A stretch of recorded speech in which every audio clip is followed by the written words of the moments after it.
The ships descended without ceremony. No welcoming lights. No guidance beacons. Just rust-red dust storms curling across a dead plain and the skeletal remains of structures that looked abandoned long before the first hull broke atmosphere. The refugees pressed against viewports, scanning for movement, for proof that someone, anyone, was waiting. No one was. When the landing thrusters cut, the silence inside the transport was heavier than vacuum. 2 million people spread across dozens of ships, all realizing the same truth at the same time. This wasn't a settlement. It was a drop. "Why are the domes dark?" a woman whispered near the aisle. No one answered. Elias Mercer unclipped his harness and stood before the full stop had even registered. He ignored the murmurs, the rising edge of panic, and keyed his wrist console. Power grid offline. External life support inactive. Half the surface sensors dead. The data was worse than he'd feared. They'd been lied to. The hatch finally opened with a grinding shriek. Thin air rushed in, metallic and bitter. Emergency field generators snapped on, forming a weak pressure barrier just long enough for unloading. Refugees poured out in waves, families clutching bags, elders carried on improvised stretchers, children wide-eyed behind respirator masks that were already flashing low-power warnings.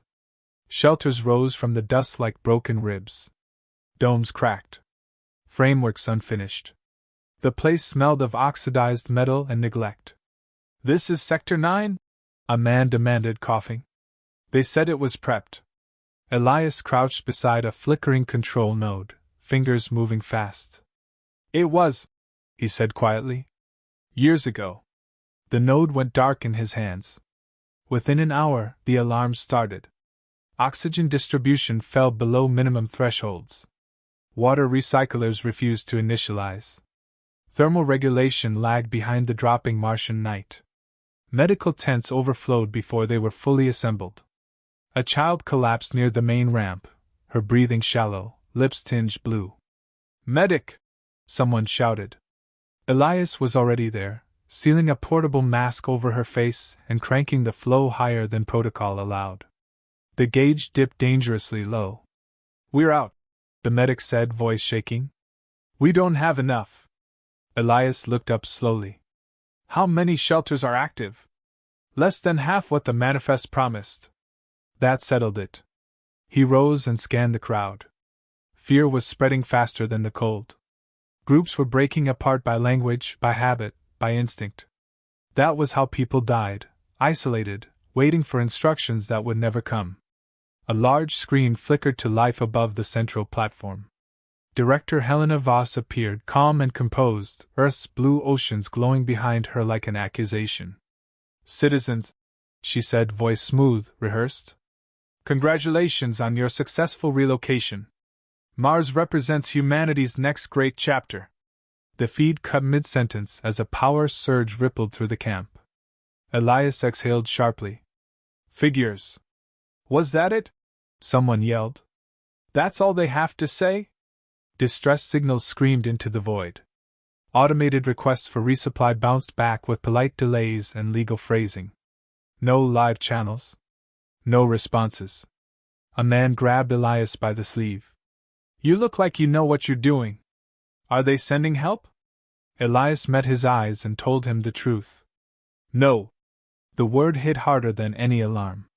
Night fell fast. Temperatures plunged. The emergency heaters couldn't keep up. People huddled together, sharing warmth, sharing stories they'd hoped were over. Elias moved constantly, checking systems, rerouting what little power remained, marking failures in his head. It wasn't chaos. It was worse. It was designed. He recognized the omissions now. Redundant systems removed. Centralized life support instead of modular nodes. Supply quantities calibrated to look sufficient on paper while guaranteeing collapse in practice. This wasn't incompetence. It was policy. Elias slipped into a maintenance shelter and sealed the hatch. The air inside was stale but stable. He pulled up an old interface, one he hadn't touched in decades, and bypassed 3 layers of restrictions that shouldn't have still existed. His old files opened. Terraforming Initiative Alpha. Archived. Classified. Terminated. The projections lit the screen. Atmospheric processors capable of regional stabilization in weeks, not decades. Regolith-based radiation shielding. Microbial soil seeding. All proven. All buried. They said it was impossible, he murmured. A young woman stood behind him, watching the data scroll. Is it? No, Elias said. It's just inconvenient. Outside, another alarm cut off abruptly. He stepped back into the cold, climbing onto a cargo crate. He didn't shout. He waited until people noticed he wasn't panicking. We don't have time to wait for Earth, he said, voice carrying farther than he expected. And we don't have enough resources to survive the way this place was meant to run. Someone yelled. Then what do we do? Elias paused, choosing his words carefully. We stop doing what they planned for us. Silence followed, not empty, but listening. There are engineers here. Farmers. Programmers. Builders. Doctors. You weren't sent here because you're helpless. You were sent here because you were disposable. His jaw tightened. That only works if you act like it. A murmur spread. I can't promise comfort, he continued. I can't promise safety. But I can promise this: Mars isn't killing us. Waiting will. A man stepped forward. What's your name? Elias. Are you in charge? Elias shook his head. No. I just know where the tools are. That was enough. People began to move, not randomly, but with purpose. Questions replaced screams. Hands went up. Skills were offered. Someone laughed, a short, disbelieving sound, and then kept working. Elias turned back toward the darkened horizon, where the skeletal processors stood like giants asleep. They dumped us here to disappear, he said softly. The wind carried Martian dust across his boots. We're not going anywhere. By the second sunrise, the camp no longer sounded like a funeral. It sounded like work. Elias didn't call meetings. He walked. He listened. Wherever people gathered, he asked one question and waited. What can you do? At first, answers came hesitantly. Then faster. A woman from Jakarta had designed water recycling systems for offshore platforms. A former miner from Chile understood pressure drilling better than any manual. A quiet teenager admitted he'd coded agricultural simulations for fun because his city had no parks left. Elias remembered their faces, not their names.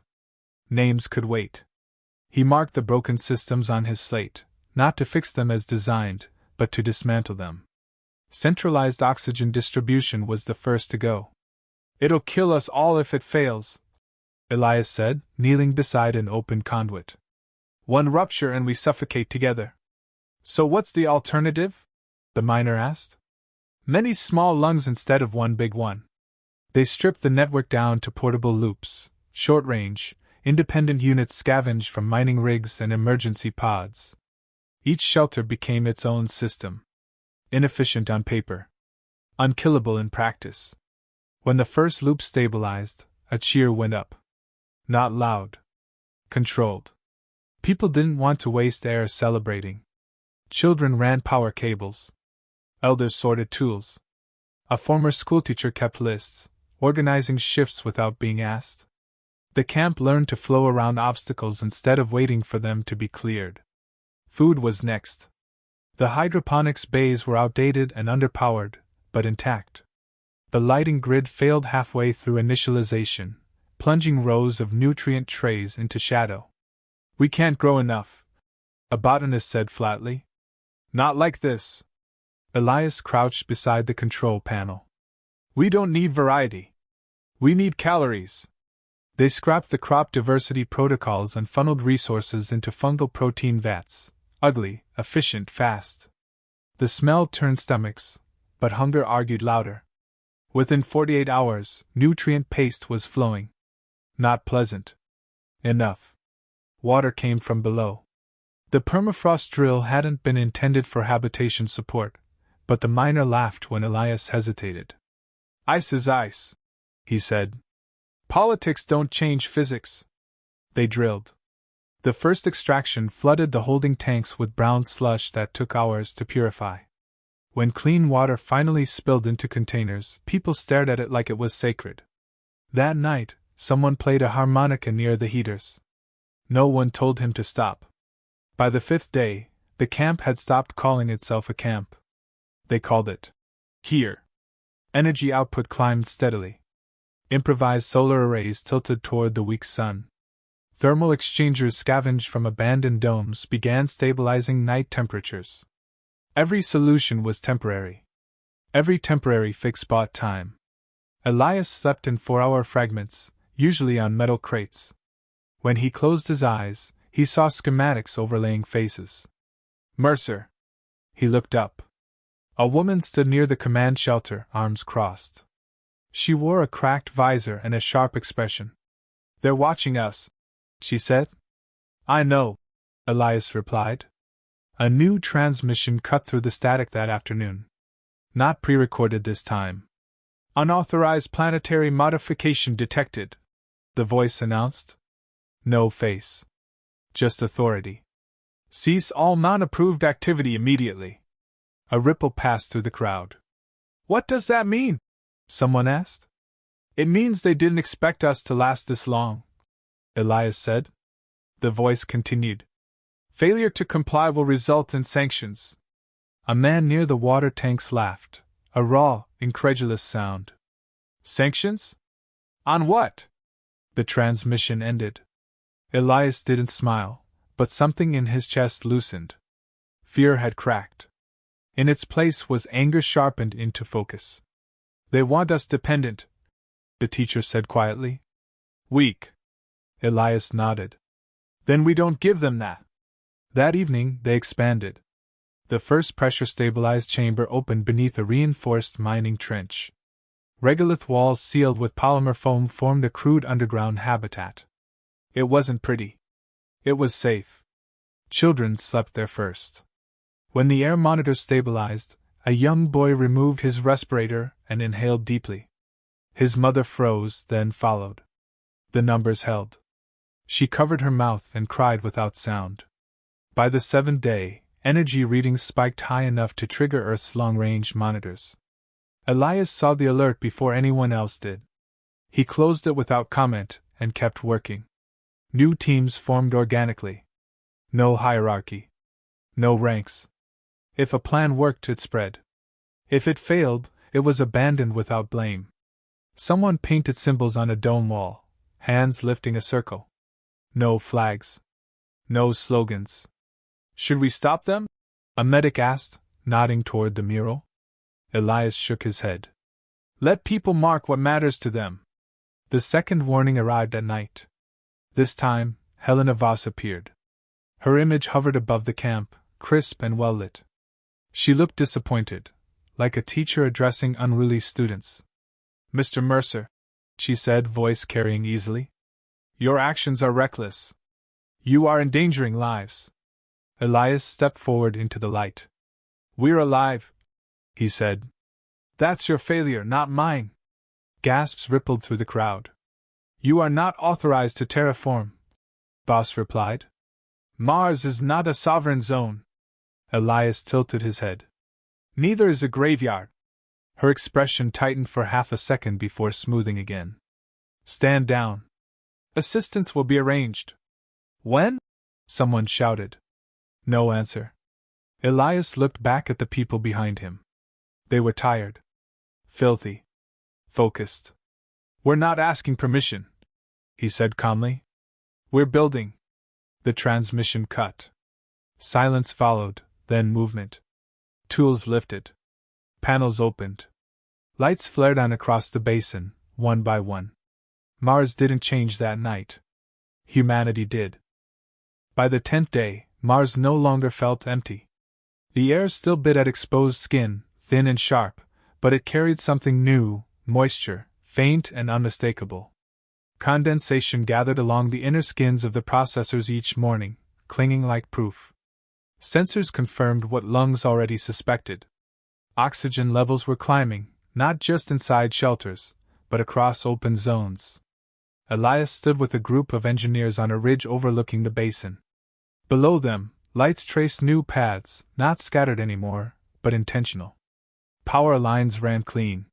Heat signatures clustered where people lived, not where systems had been designed decades earlier. We crossed the curve, the teenager said, eyes fixed on his tablet. Atmospheric feedback is reinforcing itself. Elias nodded. Then we don't stop. They synchronized the processors that afternoon.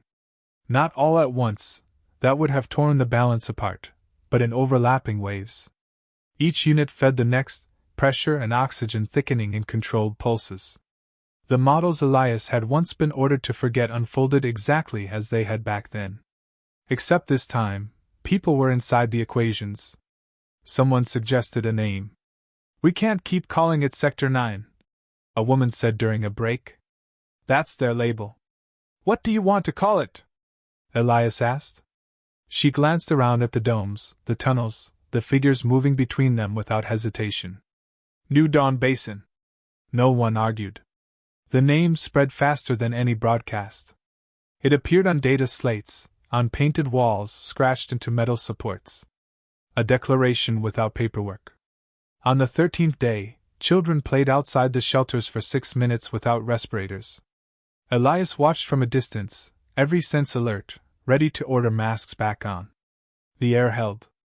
When the time was up, they returned inside reluctantly, cheeks flushed, laughing as if they'd gotten away with something dangerous.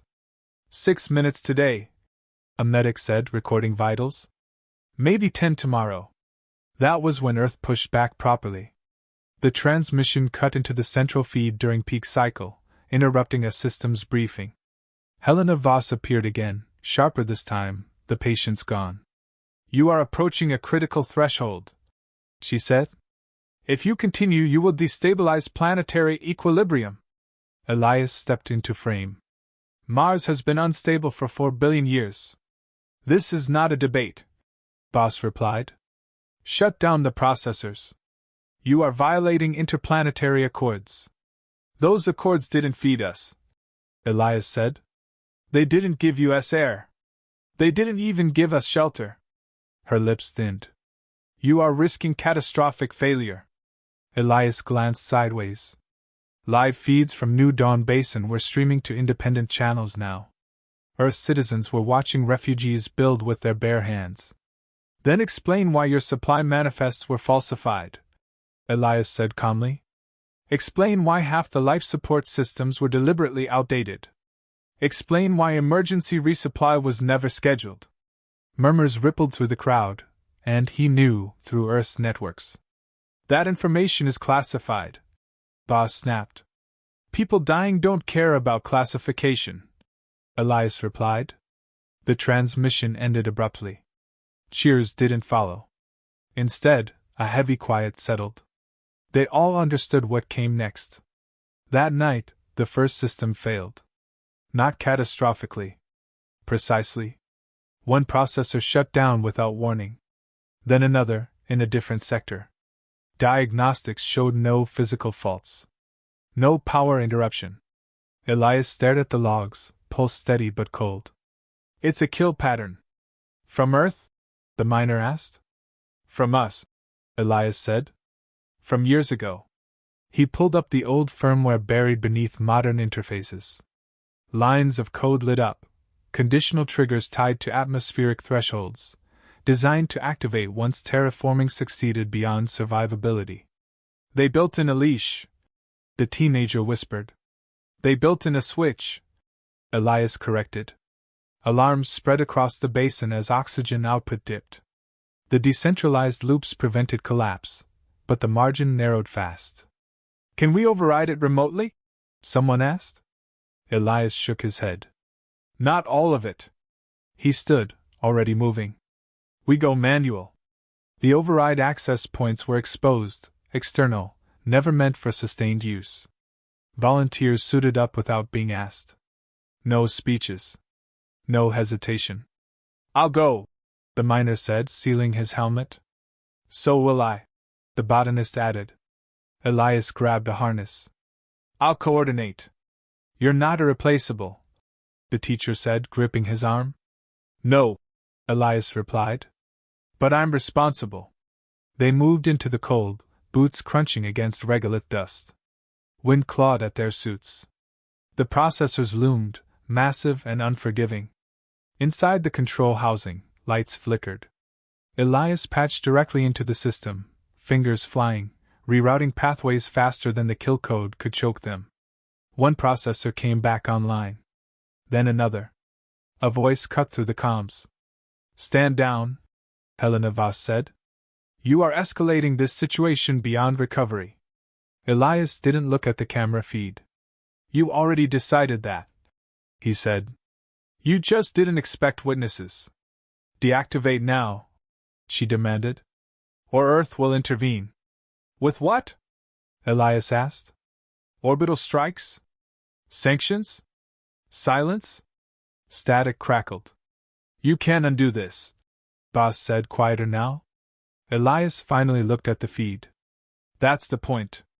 Behind him, a processor roared back to life, atmosphere venting in controlled release. Pressure stabilized. Oxygen climbed. Across the basin, people watched their monitors rise and held their breath together. The kill code failed. Not completely. Enough. Elias leaned against the housing, sweat cooling beneath his suit. She'll try again. The miner's voice crackled through comms. Let her. By dawn, New Dawn Basin held. Earth's response fractured across networks, official condemnations clashing with public outrage. Refugees speaking live. Children breathing unfiltered air for seconds longer than before. Mars wasn't a project anymore. It was a fact. And facts were hard to erase. The 25th day began with silence. Not the empty kind that had greeted them on arrival, but something heavier, expectant. The wind over New Dawn Basin slowed, dust settling instead of rising. Sensors blinked green across the board, holding steady in a way that made technicians nervous. Stability this long meant the system had crossed from fragile to stubborn. Elias stood on the ridge again, same place as before, watching vapor trails curl faintly above the processors. Moisture. Thin but real. We've reached the lock-in point, the teenager said, barely able to keep his voice level. Atmospheric density won't collapse even if half the processors shut down. Elias closed his eyes for a moment. 25 days. Against every forecast written by people who had never planned to let them live. A sharp alarm cut through the basin. This one wasn't internal. Orbital warning. Heads turned upward. A shadow slid across the pink sky, an Earth enforcement platform adjusting position. Not a weapon, not officially. A reminder. The main screen flared to life. Helena Voss appeared for the final time. She looked tired now. Stripped of polish. The background behind her was no longer Earth's oceans, but a dim chamber crowded with silent figures. This ends today, she said. No pretense left.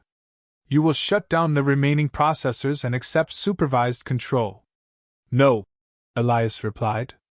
A murmur spread, not fearful, not loud. Certain.